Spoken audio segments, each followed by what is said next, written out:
What is up, Texas hockey fans, and welcome back to Clean Sheet of Ice, a Texas hockey podcast. We've got tons of Dallas Stars news that happened over the weekend. Late last week after we recorded Matt Duchene re-signing in Dallas, so there's a whole lot of things we got to discuss, but shout out to our sponsor, Zing Zang, America's #1 Bloody Mary Mix.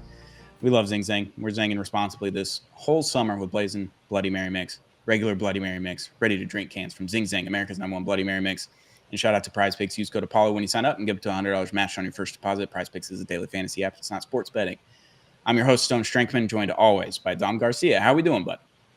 Man, the streets down here in Houston, they are very much alive with a, dare I say, like top 10 player in Kevin Durant now joining the Houston Rockets. It's weird. I haven't processed it yet. But what would be crazier is if these weird Dallas Stars rumors that are going on right now would trump a KD to Houston news break, in my opinion. It's going to be an offseason. We knew that, and it has just begun. Yeah, I mean, there's that NHL rumor report Twitter account that just kind of searches for every insider, every journalist that is saying words on podcasts or writing words in their articles for their respective companies. And Mitch Marner's out there, Connor McDavid's out there saying like Dallas Stars are an interesting organization that they would be interested in. It's like there's no cap space in any way, shape, or form right now for this next season. Next year is when there's actual possibilities to do this. It's just very funny that like Mikko Rantanen, Mitch Marner, Connor McDavid, three of the top, 20 players in the NHL, 30 players in the NHL with Mitch Marner. Like Mikko's a dude in the playoffs. Connor McDavid's the best player in the world, and Mitch Marner has been a dude in the NHL for a good bit of time now. It's like you got three stellar dudes. One is on the Stars now with Mikko Rantanen. Two of them have rumored interest in the Dallas Stars. That doesn't mean anything. It's rumored interest. That could be hearsay. It could just actually be factual. I don't know. I doubt that Connor McDavid is leaving Edmonton this summer. I doubt that he leaves next summer. I think he signs a shorter year deal and see what happens. Mitch Marner is a free agent, so there is a possibility that there is a sign and trade situation here with Mitch Marner for Dallas. I don't know. It's all weird. Doesn't make any sense. There's literally no cap space to play with right now. It's less than $3 million. So making that trade, it would just be really funny. I don't even know how you do it, but it'd be funny to talk about if one of those things were to happen. Yeah, it's nice to be in the conversation in that, like, I was saying this before we started recording, like, we don't even have a coach yet. Other players around the league and other players on this team are saying, Dallas, Texas, that's a place I want to play hockey in. Like that shows you how much of a quality organization that is in DFW. And like that goes a long way, man. I mean, we'll get into it in the rest of this pod with like every single contract we've signed so far has been on a discount because every player believes in the group that's in that locker room. And again, like all the Dallas reporters have no idea what's going on with the coaching search. Like there's not a peep coming out of Dallas, which is like weird, but yet still Matt Duchene goes, man, I'd love to make Dallas home. Nils Lundkvist says, God, I got to stay here. Like if you're Dallas, man, like the NHL players are showing you this is a blue chip organization. Yeah. Mike Heika, who works for the Dallas Stars and NHL.com. He's the veteran in the locker room for the media team. He's the guy that knows the most moments in time. And he, in his article that he wrote, I think yesterday or maybe today, is that the Stars are planning to hire a coach that has head coaching experience. And it did not specify what type of head coaching experience, whether that be European teams, whether that be AHL, whether that be NHL. That's what they're looking at, is someone that has been a head coach before, that has experience in that capacity in whatever league it is. It doesn't matter what league. So I don't know. I think we're getting closer to hiring our head coach. Maybe next week, maybe later this week that we hire a head coach. And of course, I'm going on vacation for the next 2.5, 3 weeks in the Deep South. So I won't be here for that introductory press conference, I believe. And then I'm going to miss free agency in Dallas. The room is open in Frisco for the media to be in. Nils is going to meet with the media later in that day, July 1st, when free agency is open. They got the draft coming up later this week.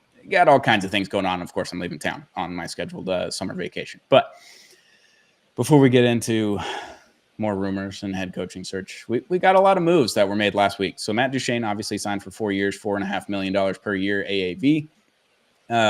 Great deal. We said it at the moment. We're like, we have $500,000 in cap space, $455,000 in cap space. There will be a trade at some point, and it happened the next day. I think Mason Marchment, who was making $4.5 million per year, is on an expiring deal this upcoming season. Traded Mason Marchment to the Seattle Kraken for a 2026 third-round pick and a 2025 fourth-round pick. So he got a little bit of picks, and then he got some cap relief. That's all they were really looking for was cap relief. Mush, Otter, hugs, pregame chats, all of that is now gone. And I have only one person to blame for that, and it's Jake Ottinger. He put Ty Dellandrea and Mason Marchment on his mask last season. And on June 19th last year, they traded Dellandrea to the San Jose Sharks in basically a salary dump and said, like, we got room, but we don't really have room for you on the squad on the fourth line, which understandably so, because you got Stank and you had Bourque coming in last year. And then on June 19th of this year, Mason Marchment gets dealt to the Seattle Kraken for cap space and picks. So, moral of the story, Jake, stop putting players on your team on your mask that you really like. And yeah, man, I mean, the love affair that Dallas Stars fans have had with this relationship of Marchment and Otter, it's been like they're vacationing together, like they're everywhere. Like you're in the locker room, I'm sure you're seeing them right next to each other all the time. You watch them in warm-up skate, they're Marchman's doing snow angels around Otter stretching. Like it's I'll always remember Marchment for that one moment in this year's playoff series where DeBoer is like trying to calm down the entire bench. And you got Marchment sitting there, he goes, hey, calm down, boys. But a second later, hey, fuck you. Just out of his mouth. I mean, you know, every championship level team has a Marchment kind of energy pulse guy. We could have done without the penalties, but hey, that's the Mason Marchment experience. And listen, man, I hope he does well in Seattle. He's probably going to get a chance to be around net more, which like was kind of odd in the postseason with DeBoer, wanting him to play a different way than he would have at his best. But it was a move that you didn't have a choice with literally zero cap space. I'm trading Marchment 10 times out of 10 rather than trading Jason Robinson. And now you're in a position to, you know, get some depth back on that lower end. Yeah, so it opened up $4.5 million of cap space, and then just like minutes after that trade happens, all of the other news starts breaking. Nils Lundkvist re-signs with the Dallas Stars for 1 year, $1.25 million, which would have been his I don't really know what they call it, but just like their it's not he was a restricted free agent, but like not an arbitration deal, but basically just like, hey, this is the minimum that we can give on the extension, whatever. Just go ahead and sign it. We don't have to wait till July 1st for you to sign it, or the 3 days leading into free agency. So 1 year, $1.25 million. I think that's a great deal. I think Nils was playing the best hockey of his career before he got hurt. Then he played another month or two on that torn shoulder, essentially, and just wasn't as good, wasn't as effective. But I think he's a really good, solid depth piece at that position. He plays right-handed. You put him with Liam Bichel, and I love that line on the D pairing. Like, you got big physical enforcer that also has puck skills and can move the puck around and can shoot the puck. And then you have a really good, fast skater that can move the puck around, can shoot, offensive kind of minded defenseman. And I think that D pairing would be really fun. But Nils Lundkvist resigns for 1 year, $1.25 million. You kind of have that shored up now. You still have Lyubushkin on the roster. You still have Essa, Miro, Thomas Harley, Bichel. And then your seventh guy, I would assume, is going to be Petrovic. I think he played too well in the playoffs for him not to be up next year with the Dallas Stars and being either that seventh or sixth man on that D pairing. And I think he's just solid with Bichel. I think he could play with Harley if he wanted to, or Miro even. Like, I think you could throw him out kind of pretty much anywhere on those lines and he'd be effective. So I think Nils re-signing, good deal. He gets to stay in the NHL another year. There was rumors that he's going to go back to Sweden and play in that Swedish league, but he stays in Dallas for another year, and he doesn't have to deal with Pete DeBoer anymore, because that was obviously an issue 2 years ago in the playoffs. He basically got benched. They were rolling out 5D during the playoffs because Pete DeBoer just didn't want to play him. thought Nils was doing really good last year until he got hurt. So I think it's a good value signing, and he's going to be your 6th or 7th D-man next year, and I think that's good. Yeah, and Petrovic, what we saw in the playoffs, like especially at his contract and the cap space that we have right now, like it's a no-brainer. And yeah, man, I loved seeing that deal get made for Nils, and he was part of that crop of guys that came from Austin together. So just the chemistry is already there, and barring that injury, man, I'm expecting really good play, and it's going to be exciting to see what line he's paired with. But yeah, no, I love that contract. And obviously, I didn't mention Matt Dumba, and he's still out there in rumors to either be bought out or traded from the Dallas Stars. I think that's where you're going to gain your other cap space to sign Jamie Benn and whoever else they wanted to sign, Petro, Colin Blackwell, whoever it may be. But that deal has not been made yet as of June 24th at 11:15 a.m.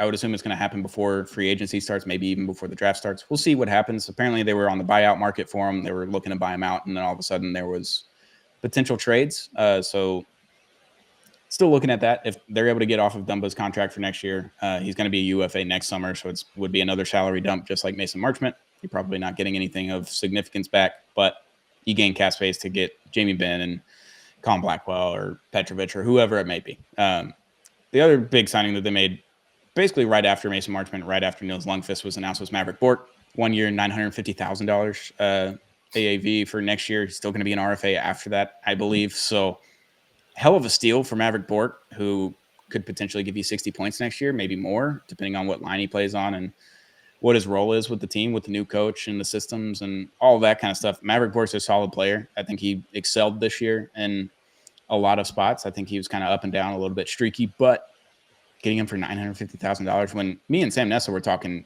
before the playoffs, during the playoffs, I'm like, how do you get Mavrik Bourque back with no cap space in like Granlund and Jamie and Matt Duchene and all these guys? Like, I don't know how he fits in. We're like 1.2, 1.7, like something under 2, I think would get it done. And they got him under 1, $950K. So hell of a steal. I think Mavericks going to have a good year and might be part of the future for the Dallas Stars, or he's a trade chip. I don't know.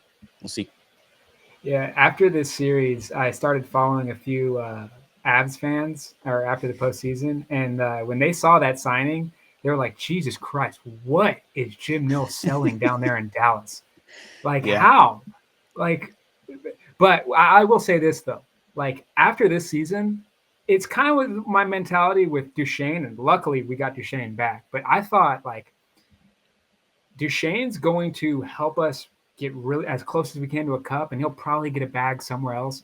That's probably what's going to happen with Mavrik Bourque. He's going to improve, and he's going to get a bag next year. So this is really just a betting on himself and knowing, like, if I stay in Dallas, that's where my money's going to come, because I'm not going to some, Utah situation to where I don't know. I know exactly what I have in Dallas. I know where I can excel here, and then, we'll cross that bridge when we get there. But to get Mavrik Bourque back at that number, it's like, damn, like Avs fans, I understand your frustration, because like Jim Nils can't keep getting away with this. Yeah, I mean, there was a lot of tweets around the league. It was just like, is Jim Nils just going to win his 4th straight GM of the year next year because of these deals that he just made in one day, where you get Matt Duchene the day before, trade Mason Marchment for cap space and picks, sign Nils Lundkvist and Mavrik Bourque for just over $2 million of your cap next year, where it's close to $100 million next year. It's like, Mavrik, I think, loves this organization. He was gut wrenched just in pieces after they traded Stank, and understood like, hey, that's a good move, but that's my guy.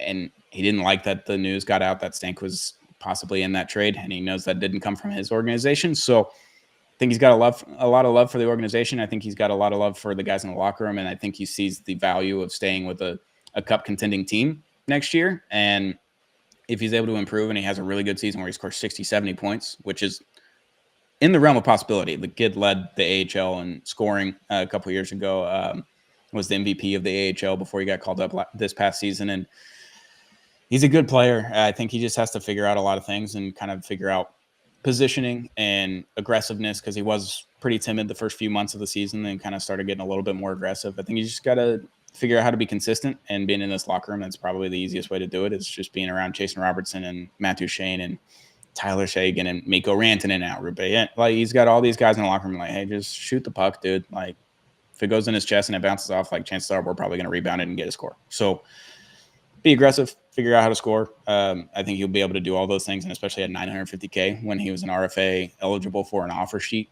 where Chicago, Utah, San Jose, like all these teams probably looking at him like, I mean, we'll give him 3.5, 4 for 2 years and call it a bridge deal and see if Dallas wants to clear more cap space to keep him, because at that rate, you're probably not, and you're probably getting a second-round pick or a first-round pick out of the RFA deal, offer sheet. But yeah, I think it's a steal for the Stars, and $950K is just not a lot of money, where Mavrik probably could have tripled that on the open market at least, I think, with a bad team, obviously, and he's going to a young, not as good team, and it could be fun for him because he's going to get top line or second line minutes. But going into next year, Mason Marchment's not on the team anymore. He could get second line minutes next year, and we just don't know.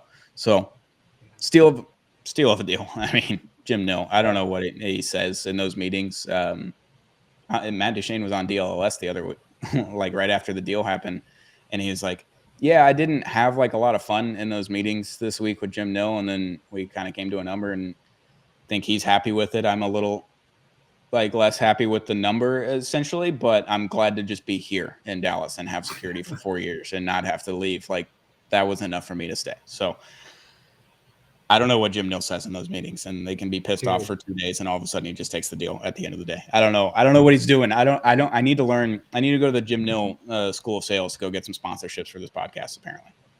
Dude, so like every other team that needed depth that would have wanted Duchene are in shambles right now, because the rest of the free agent market it's Marner and nobody. Dude, like, yeah.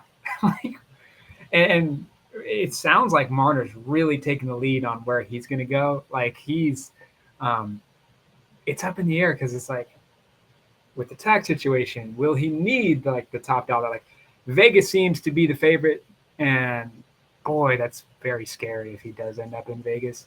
But nothing's kind of out of the realm of possibility on that scenario. But after that, man, like, God, Matt Duchene. It's the Florida guys that all want to stay there. Yeah. And just for this offseason is going to go by, the draft's going to go by, and people are like, damn, Matt Duchene, it only took $4 million to sign. Like, shit. Yeah, what is Brad Marchand going to get on the open market if he leaves Florida? Dude. It's going to be a lot. Dude. It's going to be more than that. I'll ask you this, though. Like, do you think, I mean, obviously nothing's happened yet. Something might probably, knowing us, something will probably happen like in a few hours. You think Dumba gets traded, or you think he gets bought out?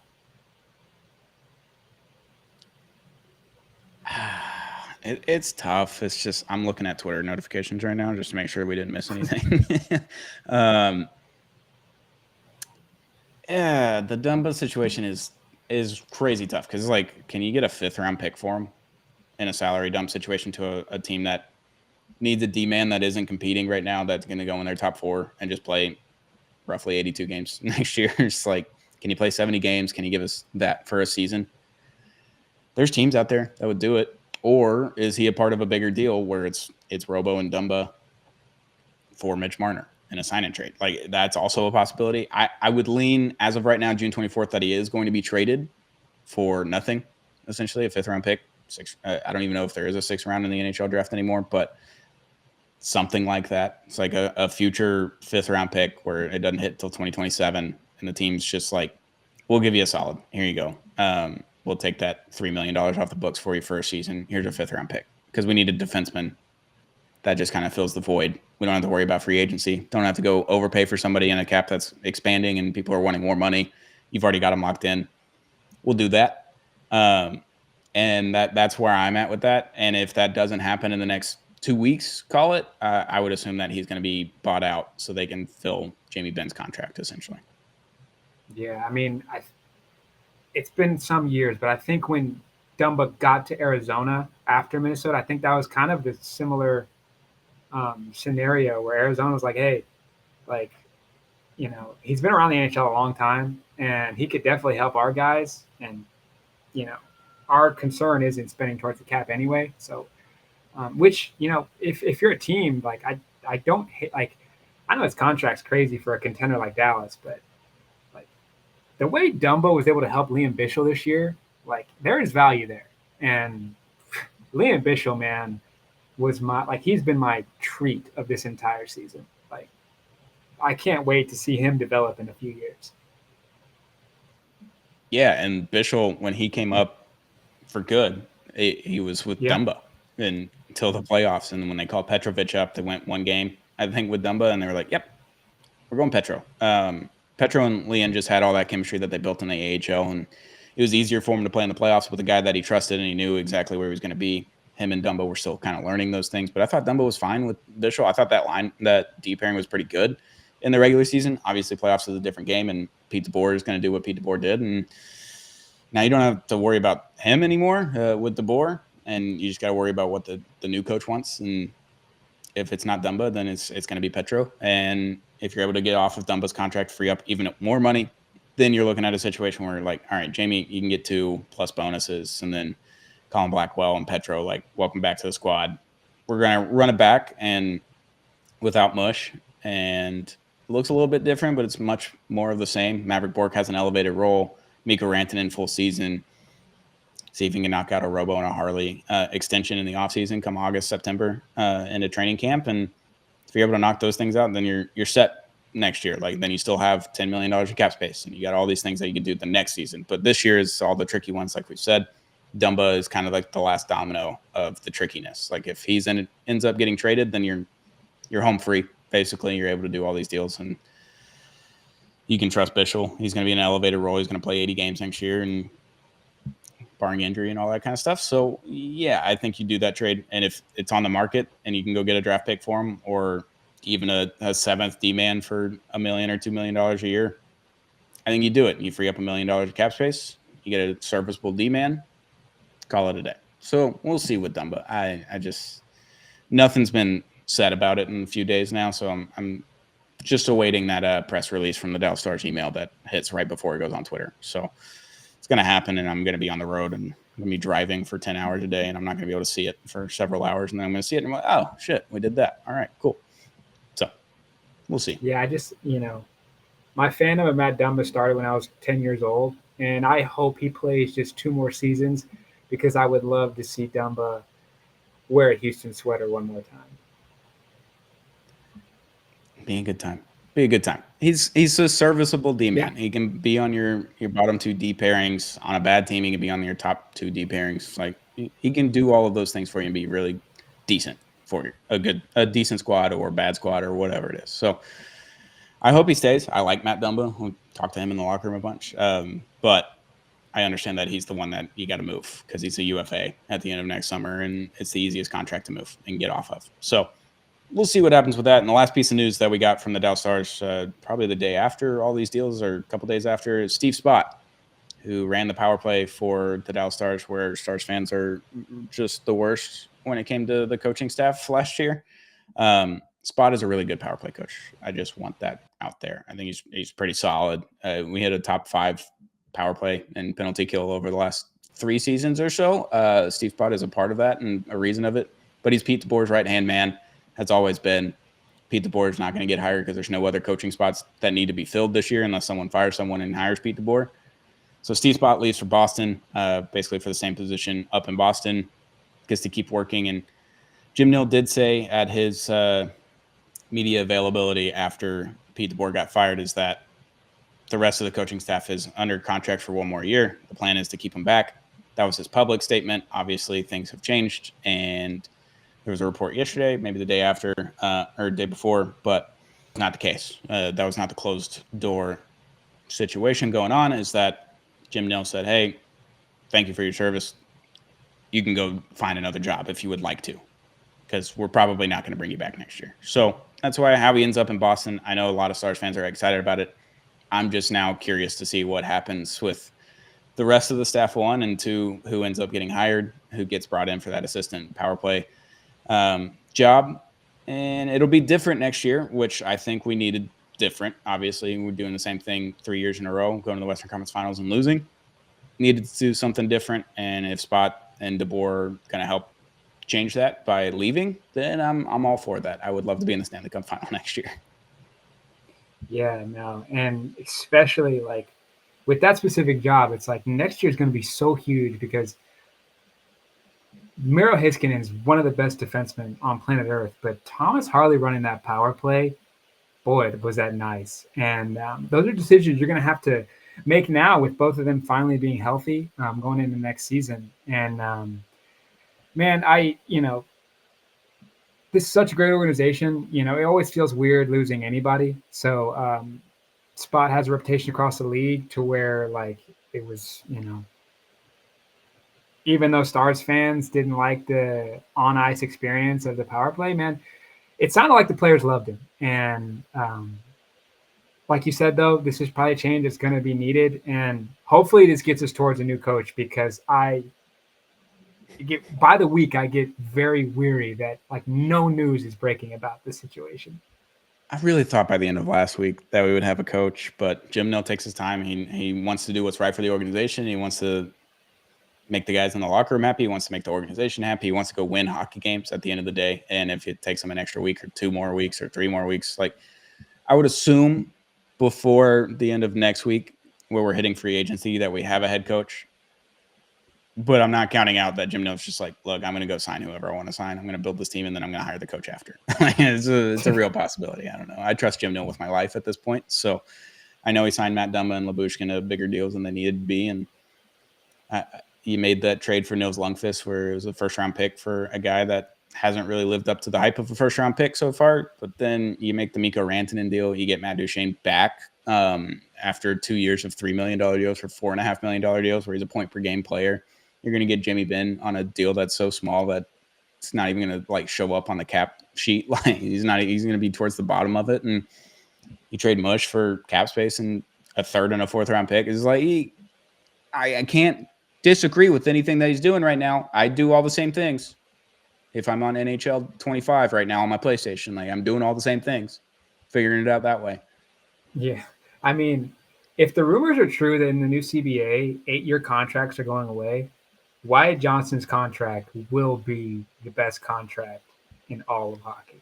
Like, I mean, you got him on a bridge deal for 5 years. Not even like, I know Harley got a couple years, Robo got 4 years, like Jake got a couple years. Like you got a bunch of good bridge deals. They got Wyatt on a 5-year bridge deal.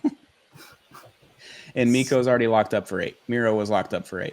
Rupe was locked up for 8. Jake's locked up for 8. Like you got all these guys that signed 8-year contracts before they're probably going to go away and turn into 7-year deals, which at the end of the day, I don't think that 1 year is really a difference because when you get to that 8th year, unless you're a Sidney Crosby, Alex Ovechkin, like Nathan McKinnon, Connor McDavid, like when you get to that 8th year, you're like, okay, we're still good. We'll get them on another 5-6 year deal after this because they're going to play till they're 55 years old like Yager. Like a lot of these guys that are locked up for 8 years, like most of them are still going to be really good at the end of the 8 years. Jake Gunter's still probably going to be one of the best goalies in the world. Mikko Rantanen is going to have like the most points in the playoffs that we've ever seen. Like at this rate, like, he just scores playoff points. It's going to happen. So, yeah, we'll see what happens with that. And Wyatt obviously got in that 5-year extension, and he's going to be like, 27 by the time he signs another deal. Jesus Christ. You can sign you sign him to a 7-year deal there, and he's 34 at the end of that one. It's like, oh, okay. If he's just a star for life and he made $1 bajillion off of 7-year deals, then yeah, so be it. Fine by it. Dude. Jim Nil, man. If like he did, if I was a Canadian team, I'd be. If I was a Canadian team, I'd be pissed. Like, so mad. Because like it's your sport, you created it. You have half of the original 6 teams up there. Like you got all these things going for you. Everyone loves hockey up there. It's the only thing going on up there. And you got all these tariffs and taxes and all these kinds of things. And then we're just down here in Dallas, Texas, just like, hey, want to play for a really good organization that really loves hockey, that fan base really loves hockey. Great fan base. Not a lot of media pressure in any way, shape, or form. And you're going to compete for a cup every year. And you're not going to have in-state tax. What do you say? Yeah, dude. And they're like, yeah, that sounds great. Yeah, give me like $3 million less than what I'm getting on the open market. I'm fine. When you see the reports of like the Mitch Marner situation, and everyone, when they hear Dallas, they're like, Dallas? Like there's no way. Well, like at least the what intrigues Mitch about Dallas is that kind of that media coverage is just foreign to Toronto. Like basically he's like, dude, I could walk around Dallas and just be a normal person. And I can end the NHL game and not have 100 reporters at my locker. Like that, dude. It's gonna be like 5 of us Yeah. next year if Mitch Marner shows up, and he's gonna be like, "That's it. That's all we got for a November game at home against like the Oilers or the Maple Leafs or someone else." There's gonna be like 5, 6 people in the room, and he's gonna be like, "This rules, dude." Like, there's 3 people at practice. You get to shoot the shit half the time. You don't have to be on guard. Yeah, I think it appeals to a lot of players that have played in those bigger markets. Like Mikko Rantanen played in Colorado, and Colorado's, I think, similar to Dallas, where it's a good team, but I think most fans right now are Nuggets fans because of Jokic, or they're Broncos fans. Like, that's not a hockey town. They love their hockey just like Dallas does, but it's not the only thing there. It's not the only thing going on. Like Florida, no one cares about sports in the first place, so it's like you got that going for you. Dallas, hockey's probably the 3rd or 4th most popular sport, probably the 4th most popular sport in the city, because the Rangers, the Cowboys, and the Mavericks, they take all the media away from it. So it's like, hey, it's us 5 guys that like the podcast and write blogs. What do you think about tonight? And it's not going to be like your contract disputes. It's not going to be like you're letting down the fan base. You're not doing any of these things. What Toronto people ask, which they have to because that's the market that they're in. You're not in New York. You're not in Boston. You're not in Montreal. You're not in Toronto. Not in Edmonton. Like all these Canadian hockey teams, like they ask so much harder questions than Florida, Dallas, Colorado, Vegas. Like we just want to learn about the game. We want to learn about what you saw and all that kind of stuff. And at the end of the day, if you won, you lost, it's all right. We'll be all right. It's okay. We'll figure it out later. Yeah. It's fine. And those players that come here from big markets, like they experience something completely different because it's not a lot of media coverage. There's people there every game, every practice, all that kind of stuff. But it's not going to be like you're not really going to have hard hitting questions. I know Mikko had a bunch when he got traded, but that was a weird circumstance during his first press conference. It's like a lot of media because it's a big deal, $12 million AAV, 8-year deal, big trade. But he had just been traded before 6 weeks before from his team that he grew up with, that he was drafted by, that he won a cup with, and then he ends up on a team that he didn't like. So that was a media circus in its own. And then the rest of the season, Mikko didn't have any of that. After the first week that he was there, it was just like, yeah, he's another guy in the locker room. If you want to go talk to him, go talk to him. He'll talk. That's it. It's the best. It's a very attractive destination for really good players that want to play in a no-tax state. And they win a lot of games. They go to the Western Conference Finals every year. And we're not Florida right now, but hey, we could be Florida in the future. Who's to say we don't win back-to-back cups soon? Yeah, and like talking about Mitch, like the core 4 in Toronto, the timing of like all of the Dallas big names, Ottinger, Miro, Rupe, Robo, like it's not that different from Toronto. Yet we have a quality GM, and this organization knows what they're doing. And you see the fruits of our labor working. And man, Dallas just checks every single box, even though we don't have a coach. Like Dallas checks every single box for a player to want to play hockey. I can't wait to see what happens. We got to get a coach at some point, please. Like I'm just begging. I just need to know who it is. I don't care who it is. Just tell me who it is at this point. Like I'm good. Just tell me what it is. And then we'll see what happens on the buyout or trade market to open up a little bit more cap space for just this season, because next year you're kind of home free. You got probably $10 million to play with next year after Robo and Harley sign their extensions, if that's what happens, and kind of off and run it. But we'll be back next week at some point. We'll probably wait. Unless there's a coach hired later this week, we won't be back until after the first day of free agency. We'll see what happens there. We'll kind of talk about stuff that happens across the league, and then kind of the outlook of the Dallas Stars after the first day of free agency. We'll see what happens after July 1st. We'll be back next week to talk about it. But shout out to our sponsor, Zing Zang, America's #1 Bloody Mary mix. Hit that ready to drink can, the Bloody Mary mix, the Blazing Bloody Mary mix, the McLeod mix. Like they got all the things with Zing Zang, America's #1 Bloody Mary mix. Zang responsibly. And shout out to Prize Picks. Use code Apollo when you sign up. Get up to $100 match on your first deposit. Prize Picks is a daily fantasy app. It's not sports betting. Dom, thank you for joining me. Hit that subscribe button if you haven't already. We hit 15,000 subscribers on YouTube. A lot of you are now new viewers on this podcast over the last few months. Hit that subscribe button. Thank you for that. We appreciate it. We hit the 15,000 subscriber mark on YouTube this week. Huge deal. So thank you for subscribing. If you haven't already, hit that subscribe button wherever you get Clean Sheet of Ice on Podcast Network or Apollo HOU YouTube. We'll be back very, very soon. Talk free agency and maybe some trades, maybe a coach. We'll see what happens on Clean Sheet of Ice, the Texas Hockey Podcast.